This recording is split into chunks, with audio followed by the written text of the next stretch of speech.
Hitler really dead? He is dead, yes. I was the last one who said goodbye to him, and the first, after his suicide, to enter the room in the bunker. And how did he kill himself, Mr. Linder? He shot himself, and Eva Braun took poison. How did you dispose of the bodies, Mr. Linder? We burned them in the garden. Did you know he would commit suicide? He gave me the order 5 days before to get gasoline to burn the bodies. Ce document est exceptionnel. Il dormait au fond des archives américaines. C'est le seul entretien filmé d'un témoin de la mort de Hitler en avril 1945 dans le bunker de la chancellerie à Berlin. L'homme s'appelle Heinz Linge. Fidèle parmi les fidèles, il était le majordome de Hitler. Il vient de passer 10 ans dans les prisons soviétiques. C'est un témoin capital de l'histoire.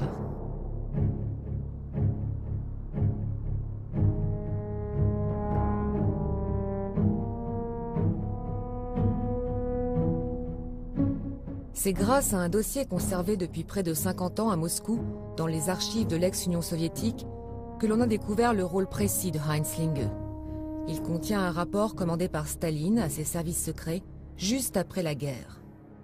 Le dossier Hitler, c'est son titre exact, a été remis en un seul exemplaire à Staline en 1949 et il est resté rigoureusement secret jusqu'à la chute du communisme. Il est fondé sur les déclarations inédites de Heinz Linge et d'un autre témoin de premier plan, l'aide de camp de Hitler, arrêté comme lui par l'armée rouge à Berlin le 2 mai 1945 et envoyé à Moscou au siège des services secrets.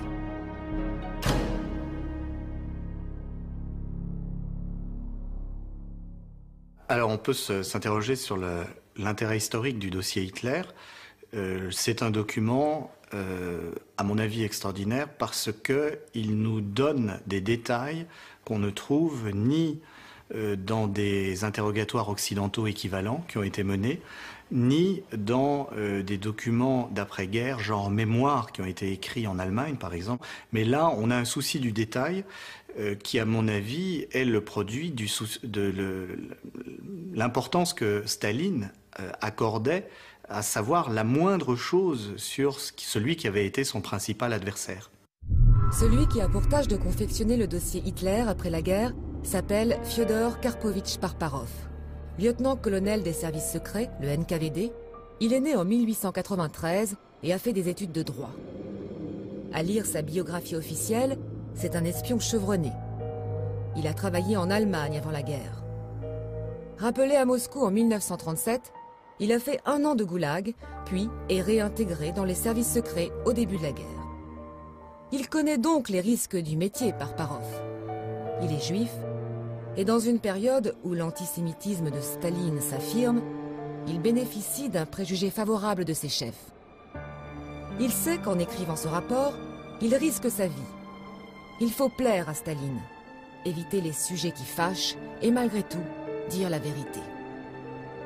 Pendant 2 ans, de 1948 à 1949, c'est en allemand qu'il va mener les interrogatoires, une langue qu'il parle couramment. En face de lui, les 2 nazis mis au secret dans cette prison de Butyrki sont soumis au rude régime des geôles soviétiques.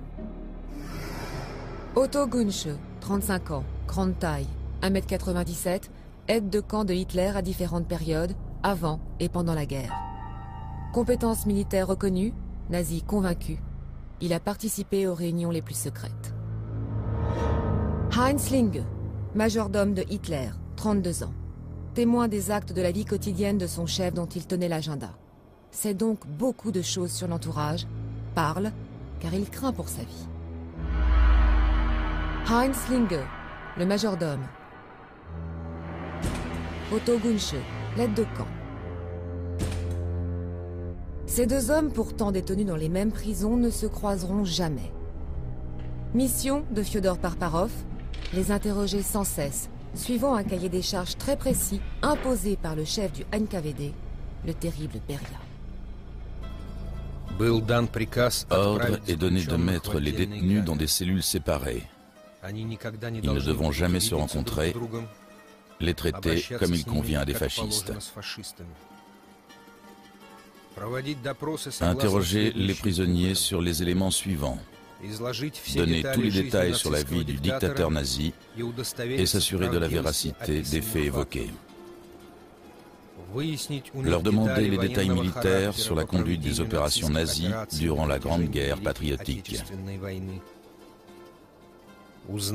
Mettre à jour son état mental et son attitude personnelle aux différentes étapes de la guerre.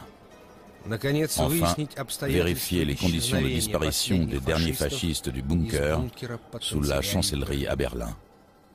Signé Beria.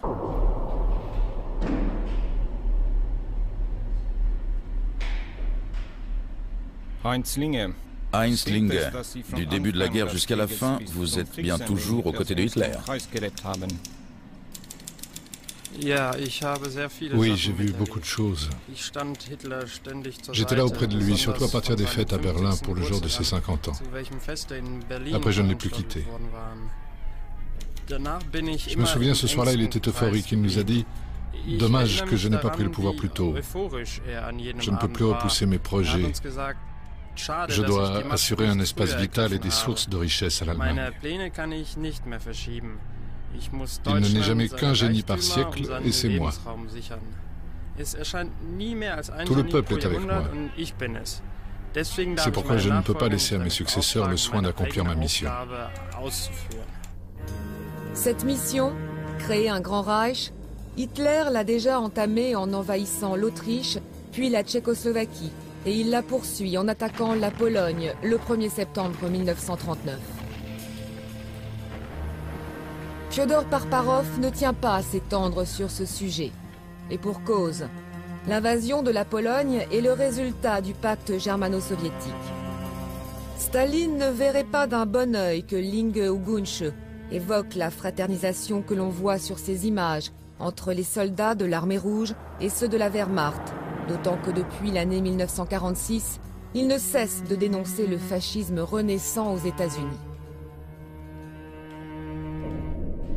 Fyodor Parparov préfère donc s'en tenir à la psychologie de Hitler.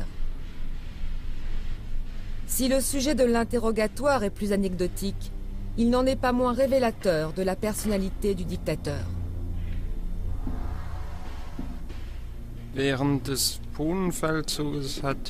Un jour, pendant la campagne de Pologne, Hitler a voulu rendre visite aux blessés d'un train hôpital.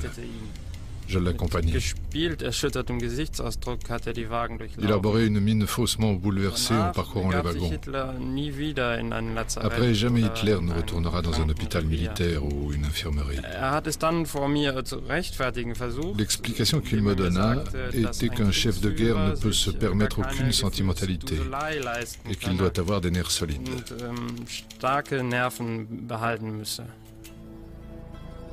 Résumé dernier interrogatoire de Heinz Linge, mai 1940. L'invasion de la France par Hitler touche à sa fin. L'offensive est victorieuse. Réunion de l'état-major devant les cartes qui montrent l'avancée de la Wehrmacht. Linge est présent. Les généraux sont de bonne humeur.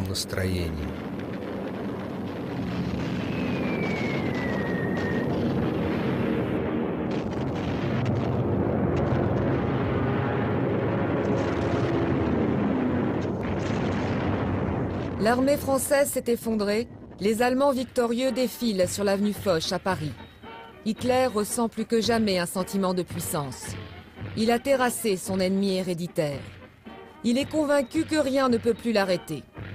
Au moment de l'armistice, le 22 juin 1940, il a tenu à ce que la signature se fasse dans la forêt de Compiègne, à l'endroit même où en 1918, les Français avaient mis en scène la défaite de l'Allemagne.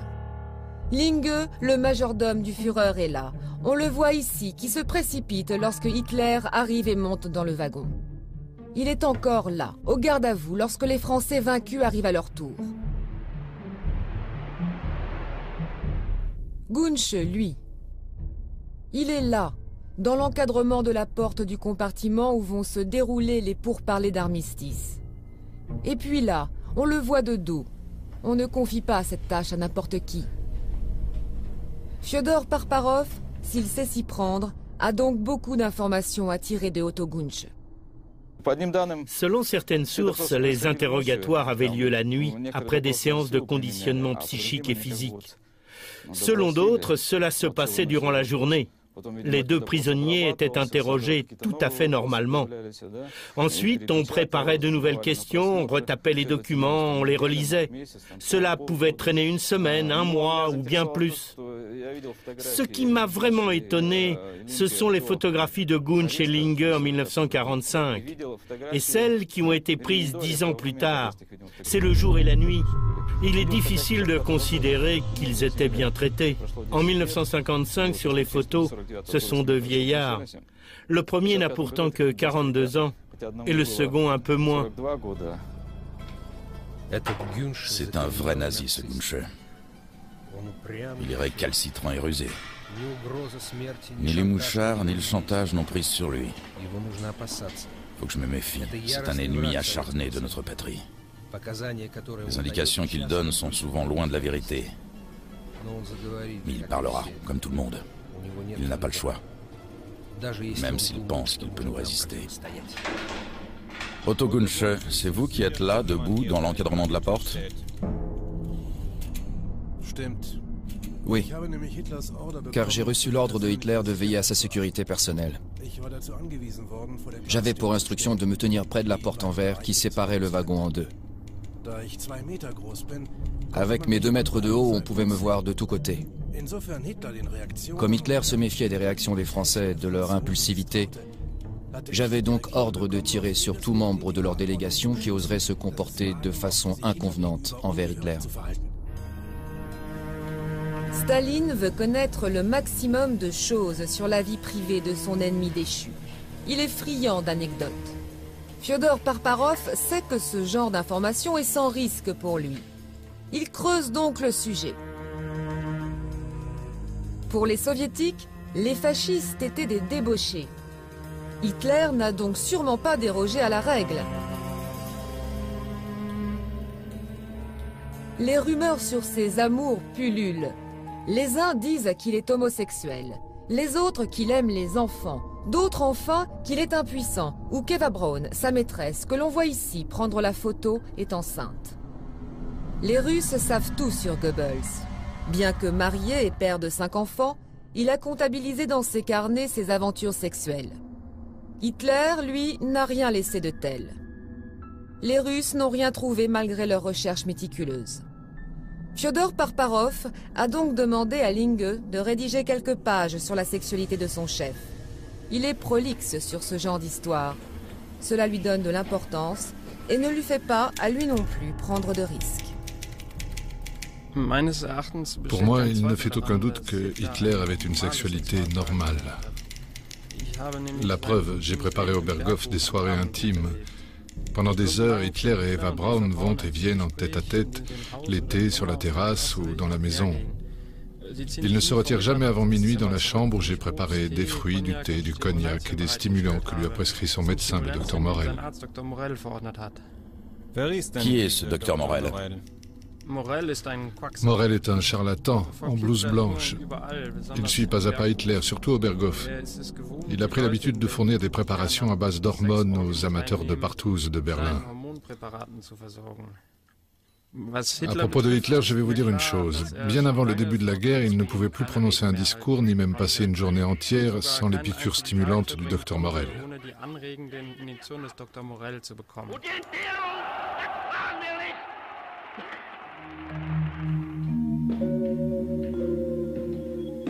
Hitler avait-il des goûts sexuels particuliers? Non, pas que je sache. Tout ce que je peux dire, c'est que quand il était seul au Berghof, Hoffmann, son photographe personnel, organisait pour lui des projections de photos en couleur de danseuses parisiennes nues. Le Führer est seul dans la salle de projection. Le reste du temps, il lit des romans et il engloutit des kilos de chocolat. C'est pour nourrir mes nerfs, dit-il. Quel genre de roman lit-il? des romans d'aventure, des romans de gare. Mais il ne voulait pas que cela se sache. Je me souviens qu'un ouvrier travaillant au Berghof avait remarqué dans la bibliothèque le genre de livre que lisait Hitler.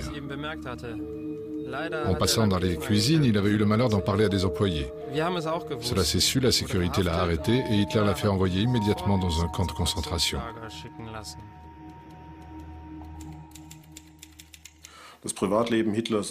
La vie privée de Hitler a toujours été un sujet d'intérêt. Pas seulement à cause d'Eva Braun, mais parce qu'on savait déjà très tôt, de son vivant, que Hitler avait eu une liaison avec sa nièce, Jelly Robal. En fait, il n'a jamais vécu une vie de couple normale avec qui que ce soit. Il y avait des rumeurs qui circulaient à l'époque. Hitler disait, paraît-il, « Ma femme s'appelle l'Allemagne ». C'est évidemment un sujet qui a déchaîné sans arrêt les imaginations. À travers des films privés tournés par Eva Braun, on peut mieux s'imaginer comment ce couple, si on peut l'appeler ainsi, a fonctionné.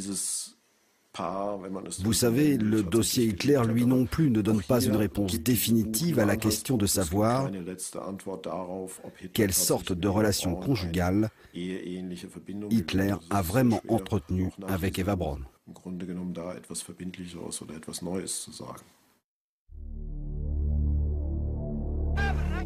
Avec l'opération Barbarossa, c'est-à-dire l'invasion surprise de l'URSS par l'armée allemande le 22 juin 1941, l'alliance Hitler-Staline est rompue brusquement. Les Russes connaissent l'enfer. En 5 mois, ils perdent 1 500 000 soldats. Une fois de plus, Fyodor Parparov ne va pas s'étendre sur cet épisode qui met en cause le peu de lucidité et le manque de réactivité du camarade Joseph Staline. Il ne faut pas le provoquer, alors qu'en ces années 1947-1948, il est au fait de sa puissance. Le culte de la personnalité atteint des sommets. Fyodor Parparov, en accord avec son chef Beria, préfère donc aborder un sujet plus flatteur, le siège de Leningrad et la résistance farouche de la population russe. La toute-puissance de Hitler commence à s'effriter. Le général hiver s'installe. La Wehrmacht n'a pas d'équipement adapté. C'est un sujet sur lequel Heinz Linge parle, là encore, facilement. Comment Hitler a vécu la résistance de Leningrad ? La ténacité de la ville le rend fou de colère. Il est de plus en plus irritable. Il accuse ses généraux d'être des incapables.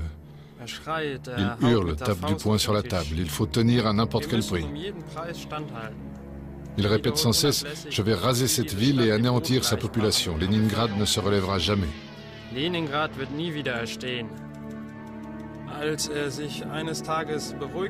Un jour, quand il s'était calmé, il m'a dit « Vous savez, Linge, accepter une victoire, c'est à la portée de tout le monde. Mais une défaite, seul le fort en est capable. »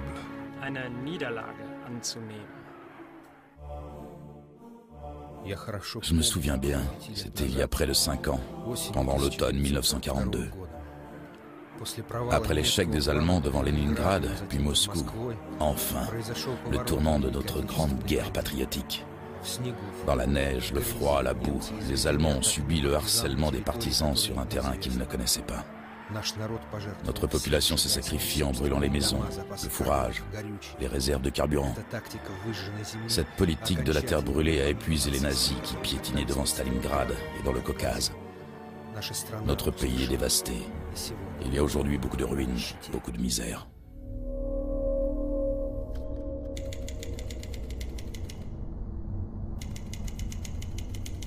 Et comment Hitler réagit devant cette situation ? Il déjeune seul dans son cabinet de travail. Le soir, il me demande de mettre des disques de musique funèbre. Même s'il fait bonne figure avec les domestiques lorsqu'ils viennent le saluer, il est dans l'intimité dans un état d'extrême irritabilité envers eux. Pendant les repas, la vue d'une mouche sur un mur le met hors de lui. Un simple papillon l'enrage. Tout est fait pour que les mouches, moustiques et papillons s'éloignent de lui. Tous les matins, les femmes de ménage détruisent impitoyablement tous les insectes dans le Berghof.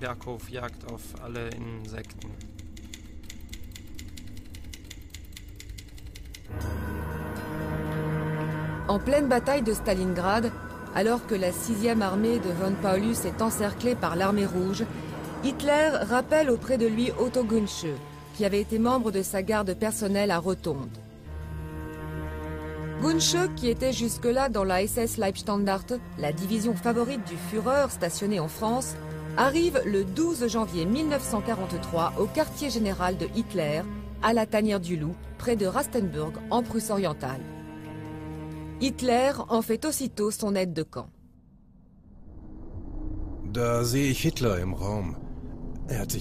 Je découvre Hitler dans la pièce. Son physique s'est altéré. Il a des poches sous les yeux. Son teint est terreux. Il me tend une main molle. Sa voix est grave. Il est avec des officiers d'état-major et des généraux penchés sur une table couverte de cartes. Il m'a demandé de me tenir à côté de lui pendant toutes les réunions. C'est ce jour-là qu'il me dit « Vous savez, j'ai des raisons d'être méfiant. Surtout ne vous laissez influencer par personne et soyez très vigilants. » Je comprends aussitôt que cela tourne mal à Stalingrad et qu'il n'a plus confiance dans ses généraux. Il y a un signe qui ne trompe pas. Göring, qui depuis des années ne quittait pas Hitler d'un pouce, ne vient plus aux réunions. Seul Hoffmann, le photographe, arrive à distraire Hitler quand il est au Berghof. C'est un alcoolique, mais le Führer fait comme si de rien n'était, même quand il est ivre-mort.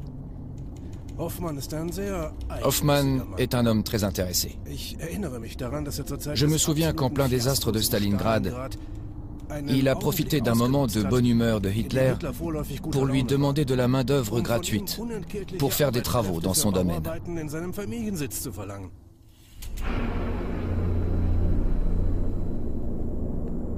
À Stalingrad, von Paulus et son armée sont à bout de ressources. Des pourparlers s'engagent. Fyodor Parparov, grâce à sa parfaite connaissance de l'allemand, participe aux discussions. Il est là, dans le baraquement, parmi les officiers russes qui entourent la délégation allemande. C'est d'ailleurs lui qui réussit à convaincre le général von Paulus de se rendre. Plus de 100 000 soldats de la Wehrmacht sont faits prisonniers. En reconnaissance, Staline gratifie Fyodor Parparov de sa première étoile rouge. Il vit cela comme une réhabilitation. Parparov devine que quelques pages consacrées à la bataille de Stalingrad feront le plus bel effet dans son rapport. Le maréchal Staline s'en trouvera d'autant plus flatté qu'il vient en 1948 de faire tomber la Tchécoslovaquie dans l'escarcelle communiste. C'est un coup de maître qui renforce son sentiment de supériorité.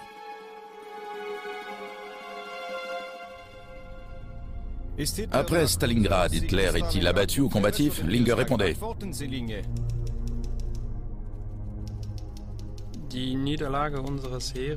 La défaite de notre armée à Stalingrad a sur Hitler des effets terribles. Sa main tremble au point qu'il ne peut plus porter un objet. Il ne peut plus tenir sans les piqûres stimulantes du docteur Morel.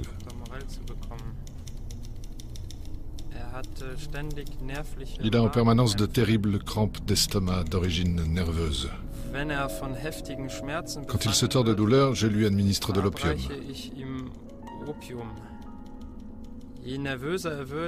Plus sa nervosité augmente, plus il souffre d'irritation. Tantôt il trouve son col de chemise trop étroit, tantôt son pantalon est trop long. Il se plaint de démangeaisons. En plus, il a peur qu'on l'empoisonne. Dans les cuisines, il exige des analyses méticuleuses pour la totalité de ses aliments. L'eau de cuisson elle-même doit être examinée. Morel lui fait avaler tous les somnifères imaginables. Hitler a fait installer dans les pièces où il se trouve des bonbonnes d'oxygène, car il dit qu'il a du mal à respirer. Enfin, il exige qu'on maintienne la température à 12 degrés dans les endroits où il se trouve. Conséquence, les participants aux réunions sont gelés et ils sortent régulièrement pour aller se réchauffer ailleurs. Mais sur le plan militaire, comment se comporte-t-il? Il est tantôt exaspéré, tantôt étonné par la situation. Il écrit des chiffres sur les cartes d'état-major et répète souvent « Où donc les Russes puissent-ils leur force? Ils devraient être à bout de souffle d'après mes calculs. Je ne comprends pas. Jamais je n'aurais pensé que les Russes étaient si forts. » Presque à chaque réunion, maintenant, il balaye les cartes d'un revers de main nerveusement et je les ramasse par terre. Il se gratte la nuque en permanence, se ronge les ongles et s'arrache la peau des doigts avec les dents. Il ne le faisait jamais avant.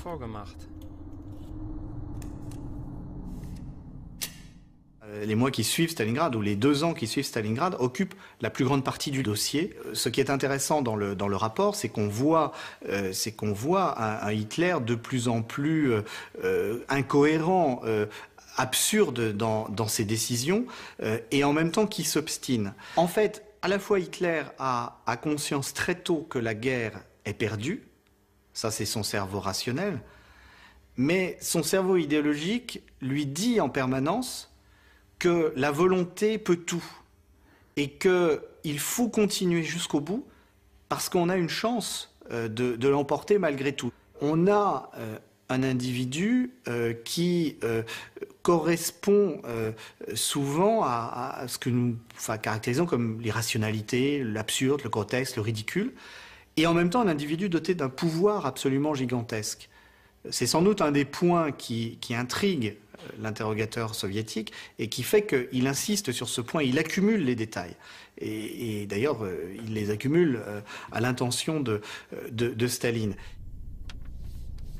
Il y a un détail qui m'intéresse. Il est sans importance en soi, mais la chienne du Führer, Blondie, l'accompagne jour et nuit, y compris pendant les réunions. Sur ce point précis, Gunche ne va ni mentir ni ruser.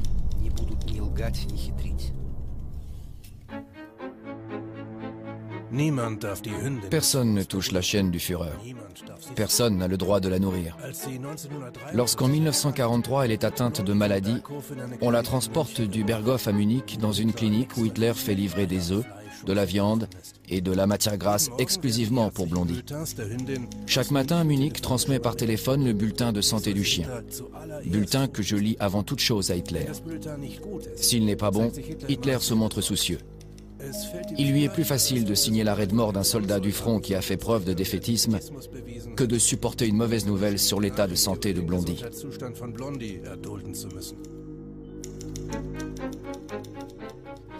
Hitler est-il aussi prévenant pour Eva Braun? Au Berghof, Eva Braun ne se plaint jamais.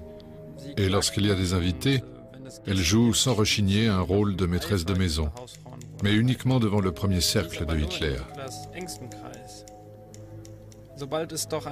Mais dès qu'il y a un dîner officiel et qu'un visage étranger apparaît, Hitler fait un geste et Eva Braun se retire.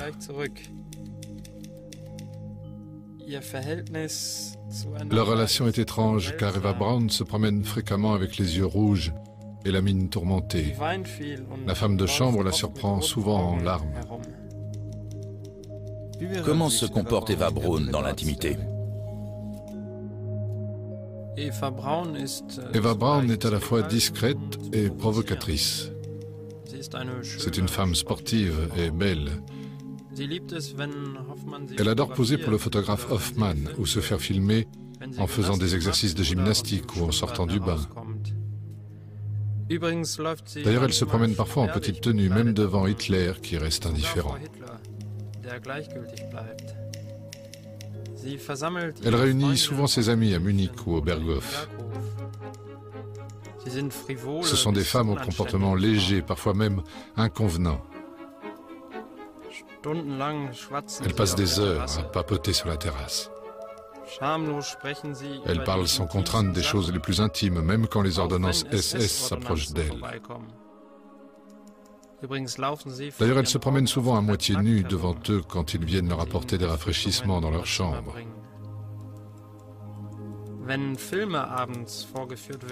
Le soir, lorsqu'on passe des films, elle commente à voix haute comment les acteurs sont bâtis. Quel beau mâle, disent-elles. Das sind ja echte Männer, sagen sie.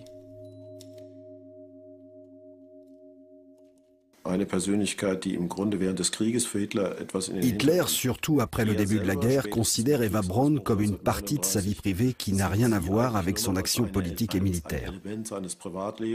Dès lors, Eva Braun appartient à un monde à part. Elle est en retrait. C'est un élément de détente pendant les séjours de Hitler au Berghof. Elle n'est pas une personnalité qui l'influence politiquement. C'est vrai, Eva Braun apparaît à plusieurs reprises malheureuses, peut-être en raison de sa relation avec Hitler. Il est même fait mention de tentatives de suicide.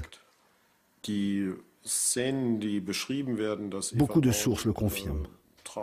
Il est difficile de décrire précisément ce qui lie ces deux personnes. Eva Braun est assurément attachée corps et âme à Hitler, alors que l'attachement de Hitler est bien moins intense. C'est un rapport à sens unique. C'est peut-être une des raisons pour lesquelles elle l'a rejoint à Berlin en 1945. Elle voulait lui montrer qu'à ses yeux à elle, ils formaient un couple. Même si ce n'était pas le cas pour Hitler. La campagne de Russie a coûté la vie à 3 250 000 soldats allemands. Pourtant, le moral du Führer est au beau fixe. Il a en main un rapport dont le contenu peut, selon lui, faire basculer la guerre. Il est signé Wernher von Braun. Ce savant, déjà célèbre, est l'inventeur d'une nouvelle fusée télécommandée appelée plus tard V2. En 1949, Fyodor Parparov sait que von Braun a été récupéré par les Américains. C'est lui qui sera à l'origine du programme spatial de la NASA et de la conquête de la Lune. Otto Gunsch, vous avez rencontré Wernher von Braun? C'est en mars 1943, si je me souviens bien, que Wernher von Braun vient présenter ses nouvelles armes à Hitler. On lui projette un film sur le premier lancement réussi de la V2.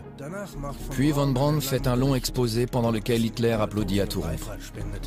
Ensuite, le Führer nous raconte avec enthousiasme des scènes de destruction inimaginables.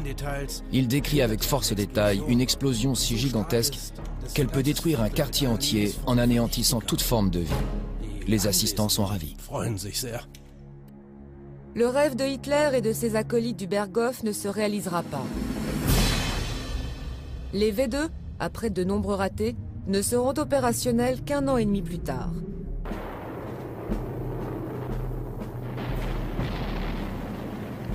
Entre-temps, les Alliés ont débarqué en Normandie. C'est l'opération Overlord.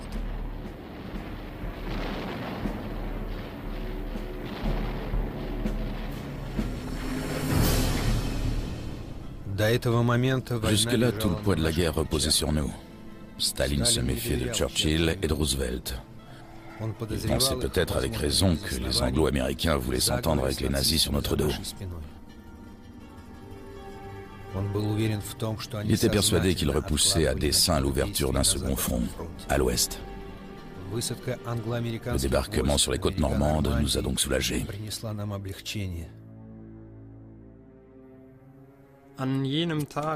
Ce jour-là, le 6 juin 1944, je réveille Hitler de très bonne heure.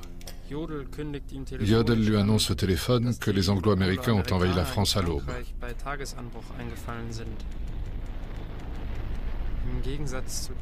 Contrairement à ce que je craignais, les yeux de Hitler étincellent. Messieurs, dit-il, je suis content que les Anglo-Américains aient décidé de débarquer en France. Et surtout là où nous les attendions. Nous allons les renvoyer d'où ils viennent.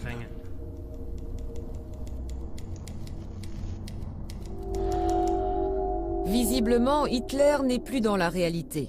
Comment peut-il se réjouir du débarquement en Normandie alors qu'il a largement dégarni ses défenses sur la côte atlantique pour ralentir à l'est la poussée de l'armée rouge? En moins de 2 mois, le front allemand est percé. Les Alliés progressent vers Paris qu'ils libèrent le 26 août avant de filer sur Strasbourg, puis l'Allemagne.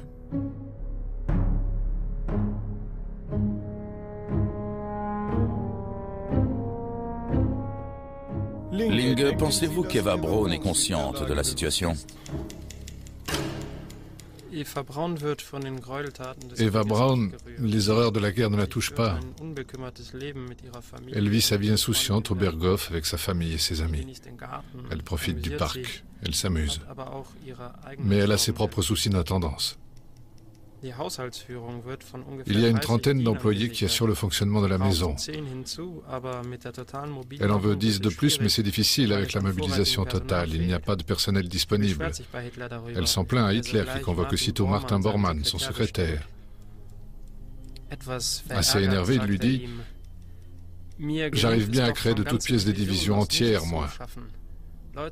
Trouver des gens pour mon Berghof, cela doit être un jeu d'enfant, réglez-moi ça. » Et Hitler alors? Que fait-il de ses journées au Berghof? Il reçoit beaucoup de monde et en plus des réunions quotidiennes, il a une activité qui lui prend du temps. Avec Goebbels, il censure les actualités filmées qui viennent du front. J'ai assisté à des discussions interminables en compagnie de Bormann, Hoffmann et les autres. Hitler fait remplacer les images défavorables au Reich. Celles où on voit des soldats allemands blessés, des chars détruits, des villes allemandes bombardées. Il fait mettre à la place des vieilles images d'actualité du temps de l'année victorieuse, de 1941. Plus tard, il fera détruire tous les films où on le voit fatigué, voûté. Il disait que le peuple allemand serait horrifié de le voir ainsi. Est-ce qu'il y a des images des camps de prisonniers dans ces actualités? Je n'en ai jamais vu. Est-ce que vous saviez qu'il en existait, comme dans toutes les guerres? Oui.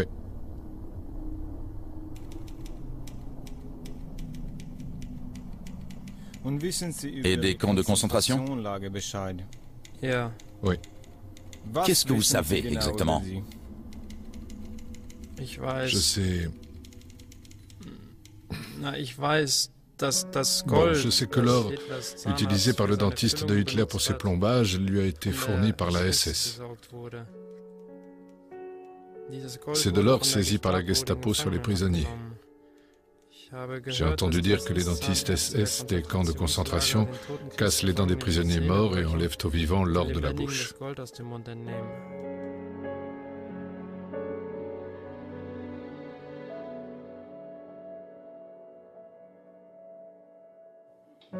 Fyodor Parparov sait que les premières chambres à gaz ont été expérimentées sur des soldats soviétiques en décembre 1941 dans le crématoire d'Auschwitz. Les nazis ont enfermé une cinquantaine de prisonniers dans une pièce et jeté un gaz mortel, le Zyklon B, par des bouches d'aération. Toutes ces images ne seront bien sûr tournées qu'après la libération des camps en 1945. Fyodor Parparov sait aussi que 95% des victimes des camps de concentration sont juifs. Il est inquiet Parparov, car en cette année 1948, pendant qu'il interroge ces deux prisonniers, une campagne antisémite lancée par Staline sévit en URSS. Les membres du comité antifasciste juif ont été arrêtés. Présentés par le pouvoir comme des cosmopolites sans racines, ils sont accusés de trahison et de nationalisme bourgeois. Ce qui est étonnant, c'est que le mot juif n'est jamais mentionné dans le rapport. Et en même temps, on a beaucoup de détails qui sont donnés qu'on ne connaissait pas à propos de l'extermination des juifs. Alors, ça confirme la manière dont il faut utiliser les sources soviétiques. Elles ont des biais idéologiques, celles du régime stalinien. En même temps, elles fournissent des informations que nous n'aurions pas sans elles. Ces informations, Fyodor Parparov, interrogateur habile, va les obtenir du plus récalcitrant de ces deux prisonniers, Otto Günsche, et elles ne seront pas censurées par Beria dans le dossier présenté à Staline. Vous êtes au courant des chambres à gaz? Oui. De quelle façon? C'est très simple, parce qu'Hitler s'intéresse personnellement à leur mise au point. Il étudie de très près les plans et tous les projets qu'on lui présente. D'ailleurs, au niveau technique, il veut que les meilleurs professionnels soient associés à ce programme. Les chambres à gaz et les crématoires ont été utilisés pour la première fois sur ordre personnel de Hitler. Ça, je le sais. Hitler en parlait devant vous? Rarement. Je me souviens seulement qu'en avril 1945, dans une réunion, quand on lui annonce dans un rapport que les Américains viennent de prendre Weimar, il demande aussitôt ce qu'il en est des détenus du camp de concentration de Buchenwald, qui se trouve à côté. Les participants sont gênés. Hitler insiste. Himmler répond que les prisonniers les plus importants ont été fusillés, que les autres n'ont pas pu être évacués et que les Américains les ont libérés. Très en colère, d'une voix aiguë, Hitler dit « Pourquoi n'ont-ils pas tous été liquidés à temps? Himmler, veillez à ce que vos gens ne se mettent pas à faire du sentiment. Je m'attendais à mieux de votre part. » On voit un Hitler très impliqué dans le détail des décisions, même s'il est confirmé que ça n'est pas un homme de dossier. En revanche, ce qui bien sûr a fait un choc, c'est qu'on voit qu'il est tenu parfaitement au courant des chambres à gaz et de l'élaboration des camions à gaz, ce qui en soi n'est pas étonnant, vu qu'il est celui sans qui ça ne se passerait pas. Mais évidemment, comme tous les grands criminels, Hitler a effacé toutes les traces et il a fallu la persévérance de l'interrogateur soviétique pour faire dire à deux anciens collaborateurs de Hitler que Hitler était parfaitement au courant de ce qui était élaboré contre les Juifs. À partir de 1944, la vie quotidienne au Berghof devient de plus en plus difficile. Hitler subit enfin personnellement les effets de la guerre, puisque sa maison est constamment menacée de bombardements. Dites-moi, Linge, est-ce que Hitler et ses gens ont peur des attaques aériennes? Oui. Et cela les obsède car elles ont lieu tous les jours entre 9h et 10h du matin, alors que la plupart d'entre eux dorment encore. Quand les avions ennemis s'approchent, l'état-major de la Luftwaffe me prévient. Je réveille Hitler et les autres qui vont aussitôt aux abris. Des femmes de chambre transportent dans de grands paniers les vêtements d'Eva Braun. Hitler, lui, sort sur la terrasse. Il lit le rapport sur la position dans le ciel pour aller se réfugier à temps. Quand ils approchent, juste avant qu'ils survolent le Berghof, on plonge toute la zone dans un brouillard artificiel. Un commando lâche un gaz laiteux contenu dans des bonbonnes. Eva Braun se fâche systématiquement contre ces alertes aériennes qui l'empêchent de dormir le matin. Les bombardements des avions anglo-américains réduisent en cendres les villes allemandes. Ils font des milliers de victimes parmi les civils. Fyodor Parparov veut savoir si cette situation préoccupe Hitler. Non, pas trop. Je me souviens seulement qu'un jour, il m'a dit que les ruines, c'était très utile, parce que dedans, on pouvait plus facilement prendre position et se défendre. Une autre fois, il m'a dit carrément « Je dois remercier les Anglo-Américains de m'enlever le souci de démolir des quartiers que je voulais de toute façon transformer. » Pense-t-il à la population allemande qui doit fuir devant les bombardements? Je ne sais pas trop. Si vous savez. Je me souviens seulement qu'un jour, le major Johann Meyer lui a fait remarquer qu'en poussant les civils allemands à fuir les villes dans lesquelles nous résistions, cela causait beaucoup de morts sur les routes.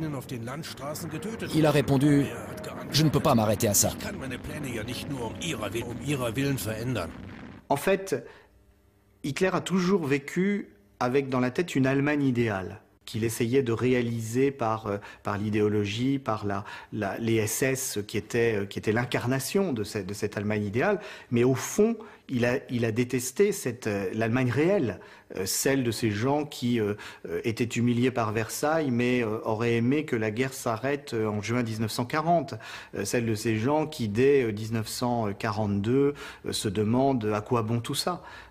Et on le voit de plus en plus au fur et à mesure que la guerre avance, et là le rapport est très intéressant par beaucoup de notations précises, le mépris de plus en plus affiché de Hitler pour ces Allemands qui ne sont pas à la hauteur de cette Allemagne idéale que lui porte depuis ses années d'adolescence. C'est pourtant cette population détestée par son chef qui, à partir de janvier 1945, creuse des tranchées anti-chars pour protéger la capitale du Reich. Hitler quitte définitivement ces montagnes pour regagner Berlin. C'est d'ailleurs Linge, en grand uniforme, qui ferme la portière de sa voiture. Pour Eva Braun aussi, le temps heureux du Berghof est terminé. Elle rejoint Hitler dans le bunker creusé sous la chancellerie où il vit désormais. La ville est assiégée. Dans quel état physique se trouve Hitler? Depuis la fin de 1944, Hitler boit à tous les repas une quantité considérable de schnapps et de cognac. Autrefois, il buvait en faisant la grimace parce qu'il n'aimait pas l'odeur de l'alcool.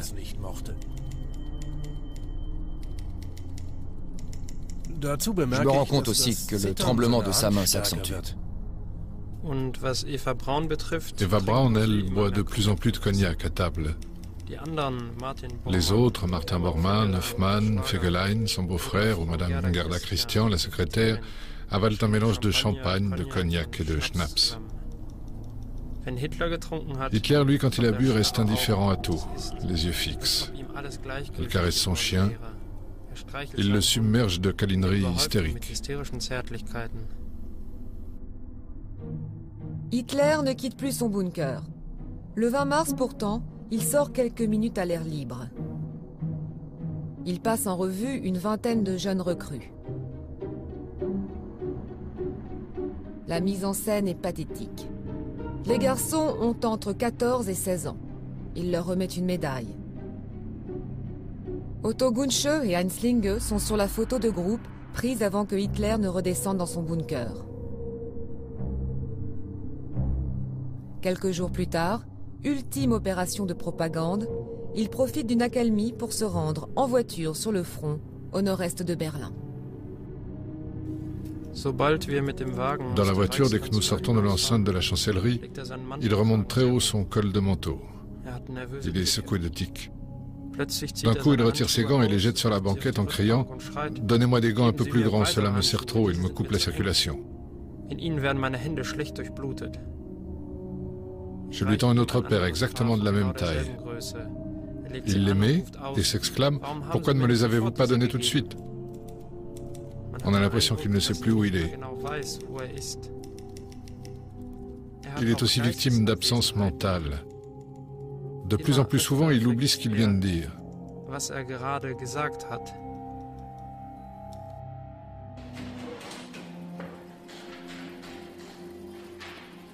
Lorsque Fyodor Parparov aborde à l'automne 1948 la partie la plus importante de sa mission, définir les circonstances de la mort de Hitler, Berlin est au centre des préoccupations de Staline. Il vient en effet de décréter le blocus de la ville qui aboutira à sa partition et à la division de l'Europe en deux blocs. C'est le début de la guerre froide. Beria et Parparov sont conscients de l'enjeu. Il n'est donc pas question de ménager les deux Allemands. Heinz Linge et Otto Gunsche, frappés, sont contraints de rédiger des rapports d'une page ou deux sur des points précis. Ces écrits sont précieux car de leurs propres mains. Sous terre, les horaires sont complètement décalés. Je réveille généralement Hitler à 13 h. Les réunions de la journée commencent vers 16 h, celles de la nuit vers 3 h du matin.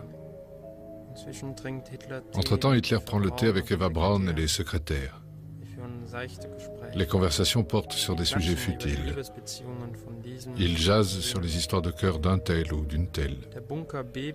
Le bunker tremble sous les bombardements qui se rapprochent.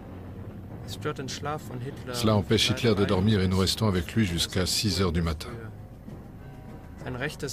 Il souffre maintenant de son œil droit. Je dois lui instiller chaque jour des gouttes de cocaïne dans l'œil. Il est très irritable. Il trépigne et hurle qu'on peut repousser les Russes. Il est persuadé qu'il dispose encore de 6000 à 8000 SS. Quand on lui dit qu'il n'a pas le 5e de ces chiffres, il dit qu'on lui ment, qu'on le trompe, même nous. Les salves d'obus s'abattent sur la chancellerie au-dessus du bunker. La poussière et les odeurs de soufre pénètrent jusque dans le bureau de Hitler. De plus en plus de soldats allemands se rendent. Le Führer et son entourage sont à portée de main de l'armée rouge.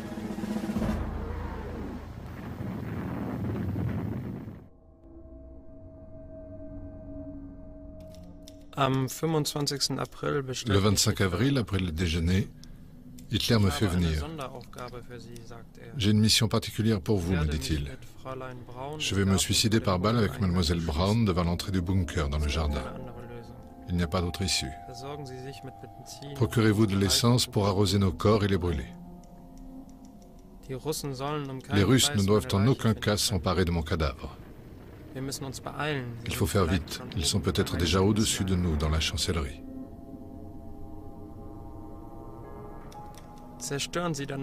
Après, vous détruirez tout ce qui se trouve dans mon bureau et dans mes appartements. Rien ne doit rappeler ma personne. Je promets de tenir parole. Je commande 120 litres d'essence. On en remplit 6 bidons qui sont déposés à la sortie du bunker dans le jardin. Le lendemain, il a changé d'avis. J'ai réfléchi, je ne vais pas me suicider dans le jardin avec Mademoiselle Braun, mais ici, dans le bunker. En fait, il a tenté une sortie du bunker au moment où un obus tombait à proximité. Il est redescendu aussitôt terrorisé. Résumons-nous. Depuis 1945, nous cherchons les preuves de la mort de Hitler. On a retrouvé les cadavres de Goebbels et de sa femme Magda et de leurs 5 enfants dans le jardin de la chancellerie. Mais pas de certitude pour autant en ce qui concerne 2 autres corps calcinés trouvés à 3 mètres de la porte du bunker. Moi, je tiens les 2 seuls témoins oculaires de la disparition du dictateur et leur version qu'ils m'ont écrite concorde.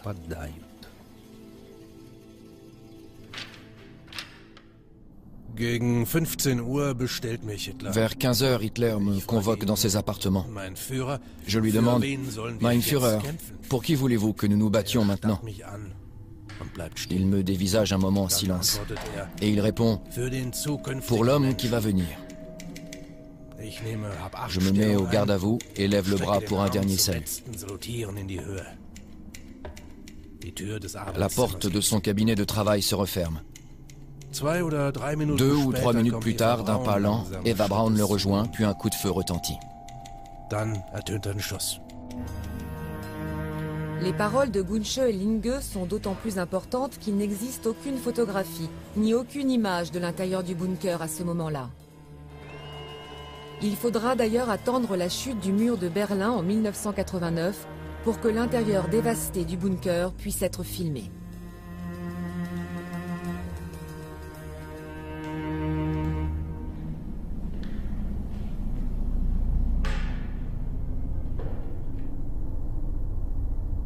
Vous aussi, vous n'avez entendu qu'un coup de feu? Oui, un seul. Vers 15h30. J'ai dit à Otto Gunsche, je pense que c'est fait. Nous entrons avec Martin Bormann dans l'antichambre. Une odeur de poudre me saute au nez.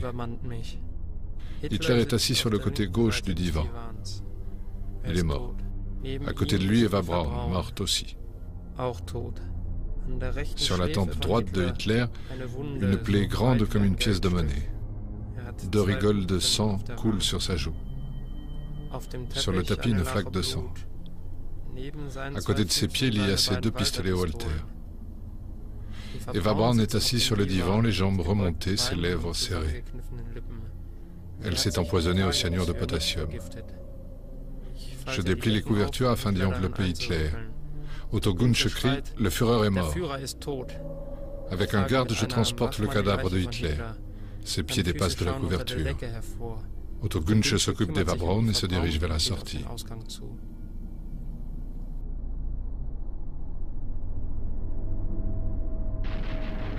Il est presque 16 heures. Le jardin du bunker est soumis à un tel pilonnage d'artillerie que Linge, Gunsch et les gardes SS peuvent à peine sortir. Je dépose le cadavre d'Eva Braun presque à l'entrée du bunker, à la droite de Hitler. Avec Linge et Bormann, nous déversons les 20 litres d'essence sur les deux corps.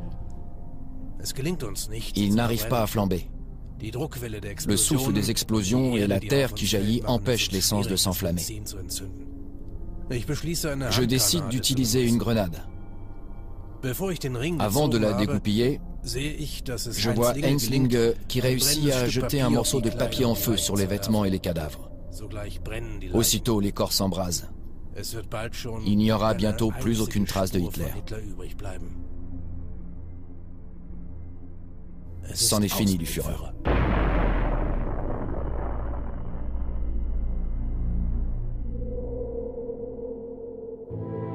En 1949, l'année de ses 70 ans, le maréchal Staline, en pleine gloire, lit et classe dans ses dossiers personnels le rapport établi par le colonel Fyodor Parparov. Il ne l'a pas annoté, nous ne savons donc pas quel enseignement il en a tiré. Au fond, il n'avait rien à apprendre de quiconque en matière de mépris de la vie humaine, Staline. N'a-t-il pas peuplé le goulag et imposé un système totalitaire à une grande partie de l'Europe ? Mais dans le meurtre de masse à l'échelle industrielle, Hitler, lui, a une dimension qui dépasse tout ce qu'on a connu. Le rapport montre son implication directe. Pour le programme d'anéantissement des Juifs, Hitler tient une place à part dans l'histoire du monde. Avec lui, le cauchemar s'achève définitivement en 1945. Après les années terribles de Staline, le système communiste, répressif par nature, se maintiendra encore 40 ans, jusqu'à la chute du mur de Berlin en 1989.